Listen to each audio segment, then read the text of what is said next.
హైదరాబాద్ ఉప్పల్లో ఇటీవల గుండెపోటుతో మృతి చెందిన సీనియర్ జర్నలిస్ట్ మాదిరాజు సురేష్ కుమార్ సంతాప సభ జరిగింది. ఉప్పల్ ప్రెస్ క్లబ్ ఆధ్వర్యంలో నిర్వహించిన ఈ కార్యక్రమానికి ఉప్పల్ ఎమ్మెల్యే బండారి లక్ష్మారెడ్డి ముఖ్య అతిథిగా హాజరై సురేష్ చిత్రపటానికి నివాళులర్పించారు. 25 ఏళ్లుగా జర్నలిస్టుగా ఉండి ప్రజా సమస్యల పరిష్కారానికి కృషి చేసిన సురేష్ మరణం బాధాకరమని ఎమ్మెల్యే అన్నారు. ఈ కార్యక్రమంలో ఉప్పల్ మాజీ MLA NVSS Prabhakar, Uppal DC Anjaneyulu, Uppal MRO Rajani తదితరులు పాల్గొన్నారు. ముఖ్యంగా ఈరోజు సురేష్ అన్నది కండోలెన్స్ మీటింగ్ రోజు ఇక్కడ వస్తాను ఎప్పుడు కూడా ఎక్స్పెక్ట్ చేయలేదు.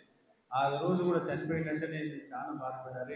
అందుకని వాళ్ళ బిడ్డకి సీట్ గురించి వచ్చి మాట్లాడినప్పుడు మనం సపోర్ట్ చేసినాం కదా అని చెప్పి వీళ్ళందరితో కూడా మాట్లాడడం జరిగింది.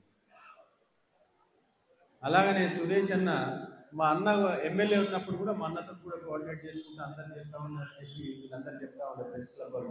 నాకు అప్పుడు ప్రెస్ క్లబ్లతో అంత ఎక్కువ పరిచయం లేకుండే. నేను తర్వాత పోటీ తర్వాతనే వీళ్ళందరితో కొద్ది అటాచ్మెంట్ జరిగింది ప్రెస్ క్లబ్లతో కూడా. ఆ తర్వాత కంటిన్యూగా ఉంటా ఉన్నాను.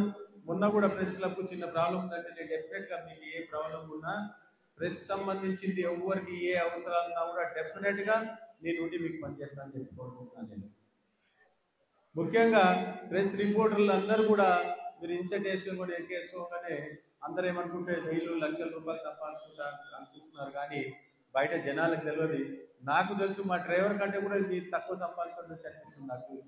మా డ్రైవరే కాదు, ఇవాళ రేపు పని ఇంట్లో పని చేస్తున్నారు, 4-5 జాగాలలో పనిచేస్తున్నారు, షిఫ్ట్ లాగా పనిచేస్తూ ఉన్నారు. వాళ్ళు సంపాదించినంత పైసలు కూడా మీరు సంపాదించలేరు అనుకుంటున్నాను నాకు తెలిసిన దానికి.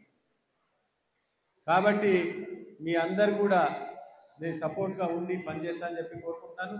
ముఖ్యంగా సురేష్ అన్న లాస్ట్ 30 ఇయర్స్ నుంచి అంటే ఖమ్మం నుంచి ఇక్కడికి వచ్చి ఎంతో స్ట్రగుల్ చేసి పనిచేసుకుంటా ఒక్క కంపెనీలో చనిపోయేదాకా ఉన్నాడు అంటే ఆయన ఎంత మంచిగా ఉంటే ఆ కంపెనీ ఓనర్ ఆయన పెట్టుకుంటుండొచ్చు అనేది మనం ఒక్కసారి ఆలోచించాలి.